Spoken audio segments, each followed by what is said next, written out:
Kay LeClaire had been here before. 3 times she had knocked on the door of the world's highest peak, only to be turned away by sickness or foul weather. Nothing could guarantee a 4th time would be the charm. You're looking at the mountain going, my God, it really looks steep. You can kind of see the summit ridge. We're all, I'm sure, thinking, I wonder if I'm going to make it. The Spokane mountaineer had climbed the highest peak on 6 of the Earth's 7 continents since taking up the sport 9 years ago. At the age of 60, she was still trying to bag the 7th, the big one, Mount Everest.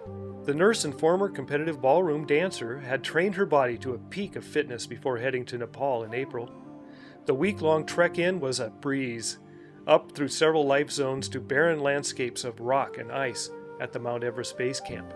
You know, the higher you get, of course, the greenery tends to dwindle. So by the time you're at 14,000 feet, it's pretty sparse. I think that's my least favorite part of the climb, when you finally just go to bare rock. She joined a compatible group of climbers in Kathmandu and booked with the best Himalayan guiding company $60,000 could buy, so the logistics and support were in order. She began the expedition with the customary blessing bestowed on climbers by a lama. With Everest looming above, she bowed to the puja ceremony as the Sherpa guides raised prayer flags and paid homage to the mountain deity before setting foot on the slopes. Still, no guarantees.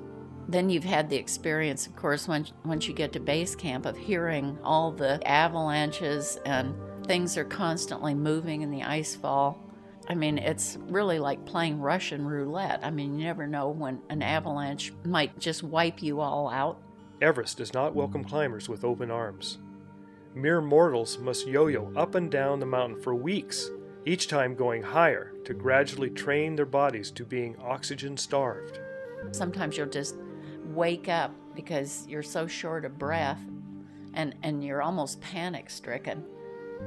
On Everest, the base camp is at 17,500 feet. Over the course of 2 months, climbers venture as high as Camp 3 at 23,700 feet, and then they descend, possibly to the valley as low as 10,000 feet, in the effort to acclimate. Their bodies must be adjusted and ready for any window of good weather and a shot for the 29,000-foot summit. Each up and down subjects climbers to the mountain's wrath. Crumbling ice, falling rock, cavernous crevasses, savage avalanches, and extreme cold are constant threats. Negotiating the Khumbu Icefall is among the most dangerous jobs on the journey. And it's so steep in places. I mean, you start up and you go, how in the world am I ever going to climb up this? You know, you're a little on edge the entire time. And then your mind kind of switches gears and you go, you know, this is like a puzzle or a maze that you have to get through. So you're concentrating on where to place your feet, and it almost becomes like a really dangerous game. LeClaire's group got lessons from Ice Dog, a mutt that came up from a valley village to scavenge leftovers from the climbing expeditions. The dog was on his own, though. Nobody dilly-dallies here.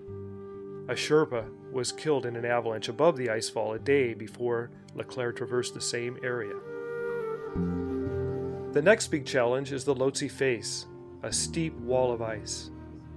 You're going, oh, I hope I can make it up here, because you know that's one of the steepest sections of all, and you have to have your wits about you. You're basically climbing solid ice, and if you slip, you're going to fall. Camp 3 is carved out of the ice at the top of the Lhotse Face. No sleepwalking allowed here. In her last push up the mountain, LeClaire was uplifted as she crossed paths with a fellow Spokane climber.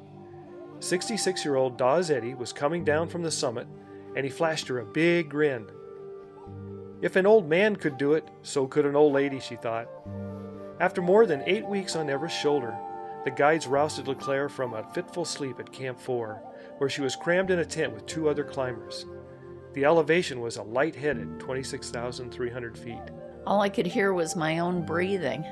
I was able to kind of look around, and the stars were out at that point. It was just so beautiful. And then I'd concentrate on placing my feet. Everest had already taken a toll on her group of 12 clients who were being served by a team of guides and Sherpas. One climber was too slow and had to be turned around at Camp 3. A climber who had frostbitten his fingers had to be evacuated, along with another climber who was suffering from pulmonary edema. The remaining group began the last push to the summit using headlamps at 10:30 p.m. But within hours, a climber would have to be led back because of snow blindness, while another climber and even the lead guide had to be turned around because of intestinal problems. LeClaire pushed on for a total of 10 hours to the summit, although she readily admits she couldn't have made it without the help of her Sherpa guides. The reward was just 10 minutes on top of the world.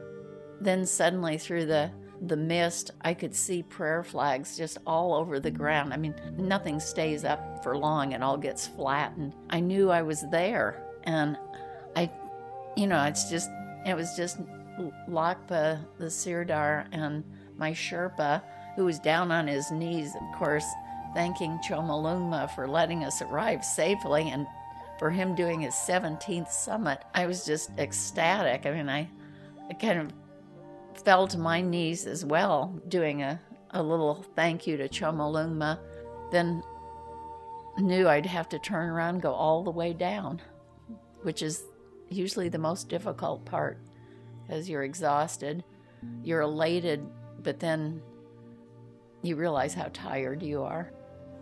More than 300 climbers reached the top of Mount Everest during the 2009 spring climbing season. At least 6 died.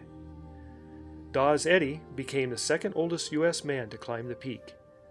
3 days later, Kay LeClaire became the second oldest U.S. woman to reach the summit, as she closed the decade-long chapter on a commitment to high achievement.